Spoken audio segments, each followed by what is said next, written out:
Welcome to SaharaTV. My name is Sami Disu. Today we have a very special guest for you, Father Mussie Zerai. Father Mussie Zerai is a Roman Catholic priest of Eritrean origin. As a student in Rome, Mussie Zerai helped found the aid organization Habishia, which aims to help immigrants find their footing in their new homes. For 5 years now, Zerai has worked as a Catholic priest in Switzerland, and he has done life-saving work with his mobile phone, coordinating with European coastguards in finding migrants who call for help on the Mediterranean seas. Many of his flock call him the guardian angel of fugitives. Father Zerai is also a 2015 nominee for the Nobel Peace Prize for his work in assisting migrants. Welcome to the show, Father Zerai. Thank you.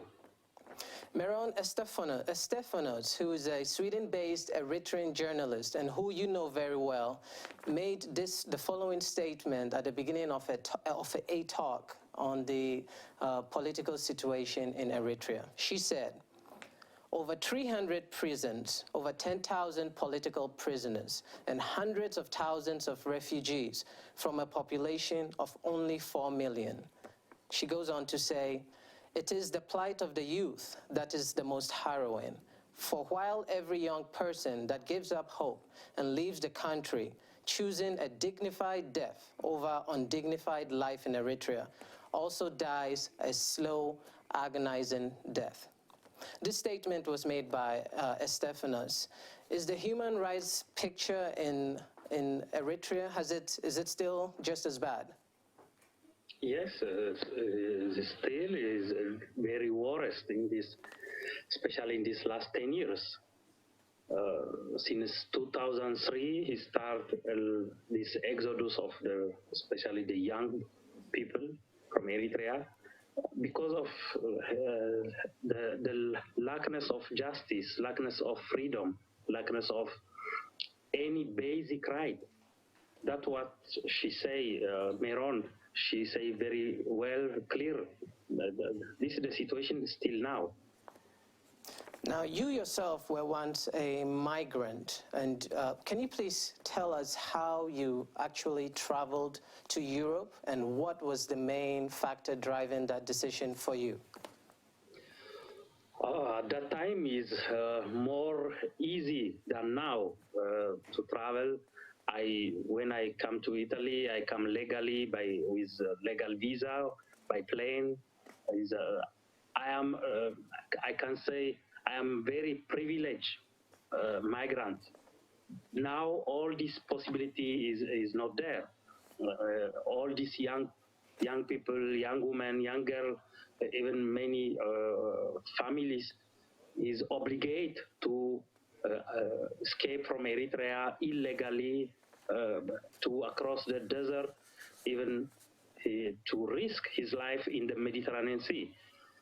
Because in these last 10 years, even more than 10 years, the European policy totally has changed.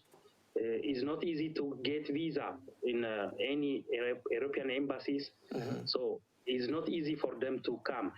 But when I come to Europe, my choice is because in 1992 I fell out from my country. I chose to do this because I born and grow up in the really under dictator, without any type of freedom. Even at that time, even we are not free to speak our language at that time. So I want to see what is new outside of my country.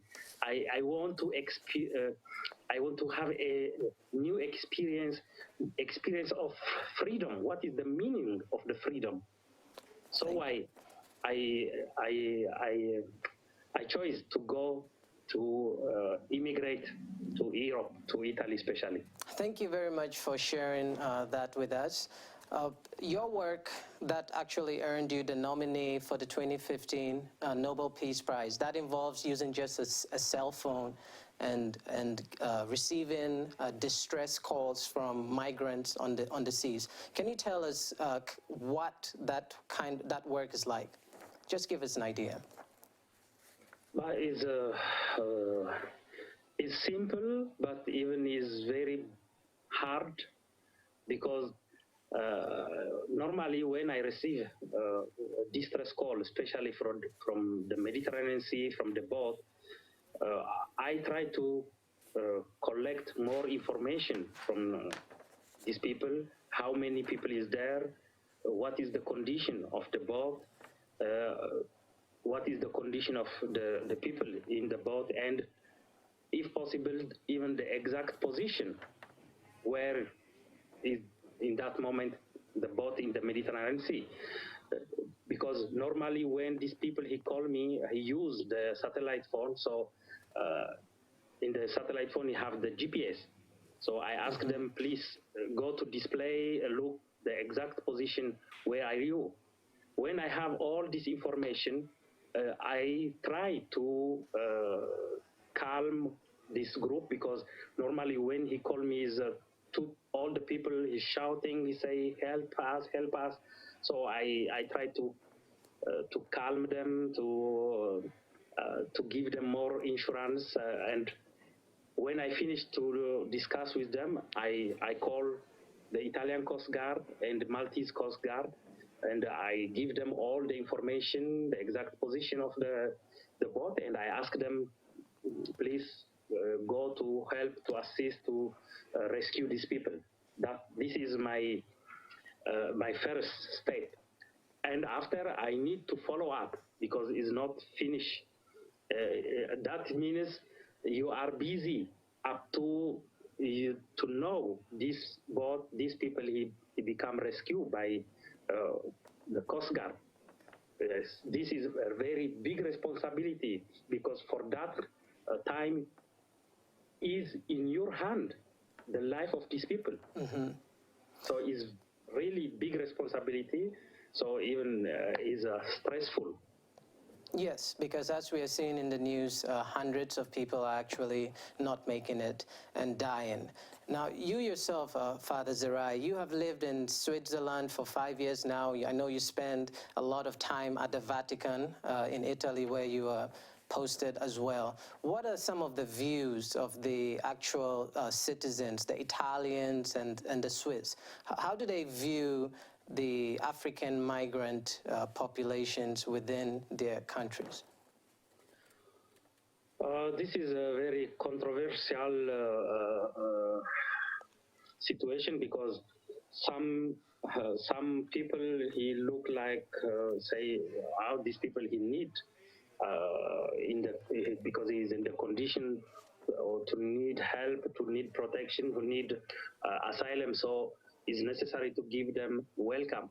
Some other groups he say, why these people he come here? Why disturb us? Why all these things? So we have a big dichotomy between these two groups. Even in Italy, even in Switzerland, is the same. Okay, so it sounds like there are views on all sides over there, but particularly on when it comes to service.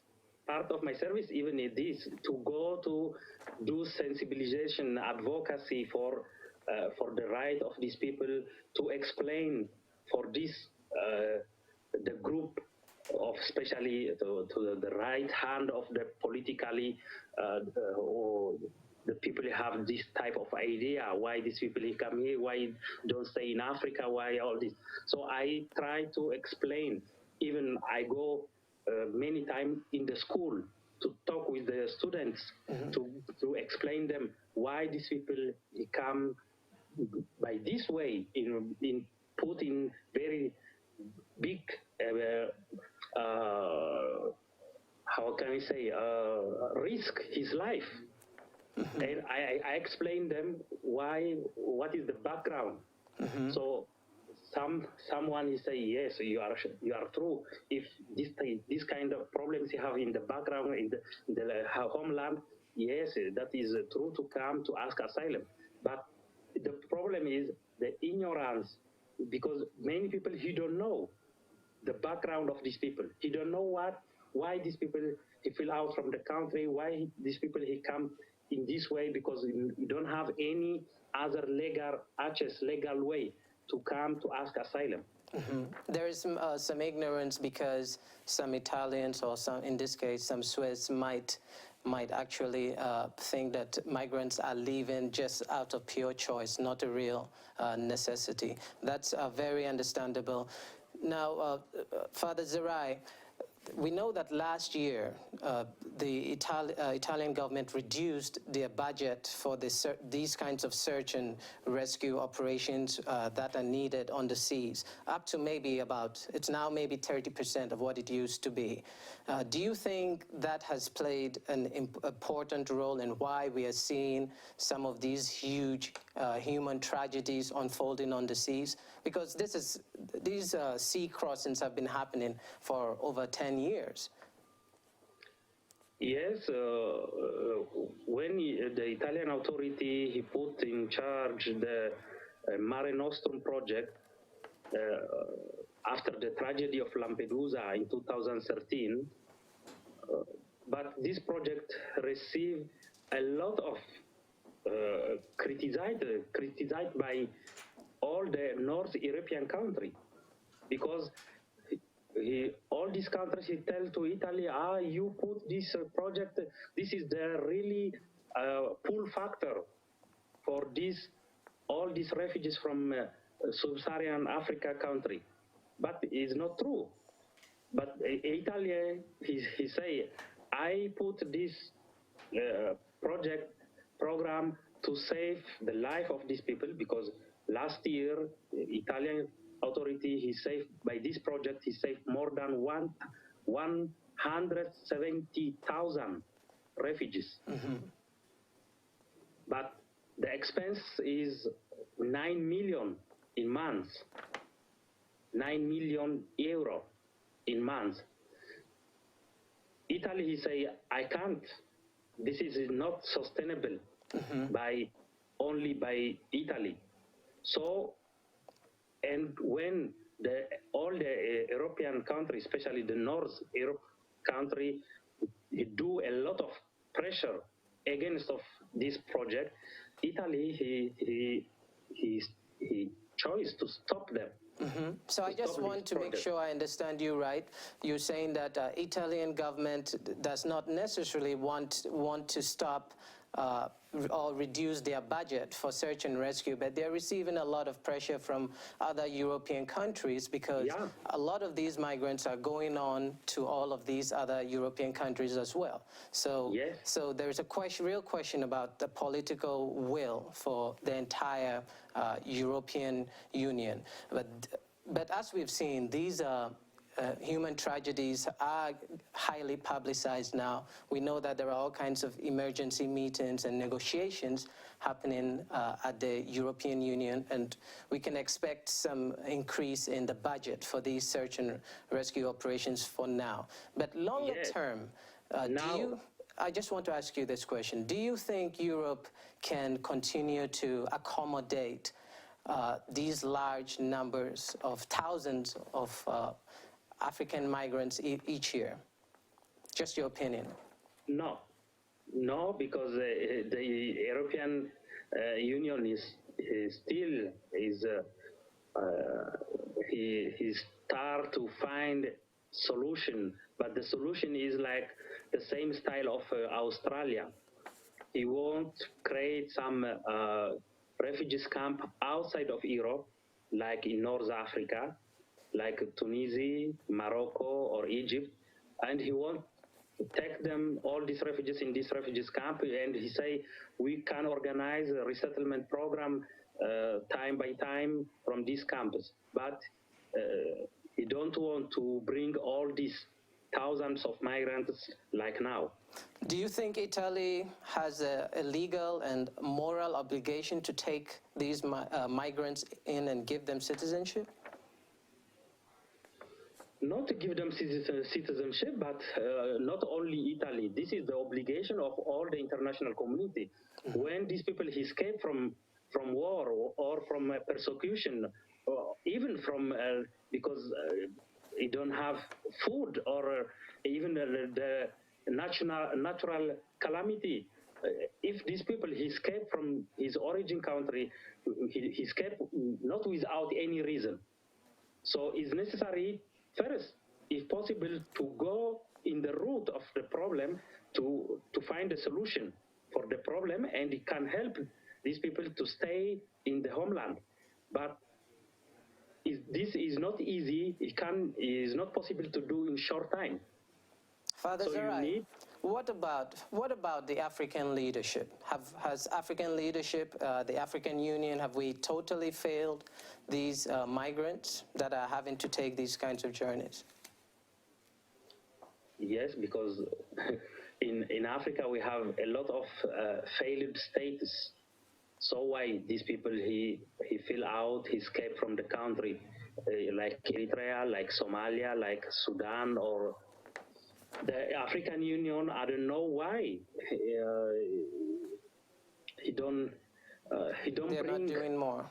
Yeah, he don't bring energy and try to do something to find solution for the African problem by Africans. Okay, we're almost out of time. I don't think I've disclosed this to you, Father Zerai, but I myself, I actually have been in Eritrea many years ago as a student, and I met young Eritreans, some very rather cool Eritreans who privately would tell me that they also are considering escaping military service and just making these kinds of trips that we are seeing unfolding at the seas. Given your experiences, what is your message to the thousands of young Africans that are thinking of making such a risky trip? Well, my message is what I say, not only for the Eritreans, for all the Africans. The immigration is not the solution of our problems in Africa. We need to fight to stay in Africa, to fight to change the mentality and the political, social, economical situation. Thank you very much for joining us, Father Mussie Zerai. Father Mussie Zerai is a 2015 nominee for the Nobel Peace Prize. We wish you luck and know that even if you don't win, you're still a hero to SaharaTV. Thank you very much. Viewers, you were just listening to Father Mussie Zerai, an Eritrean Catholic priest based at the Vatican. Don't go anywhere. We will continue this discussion.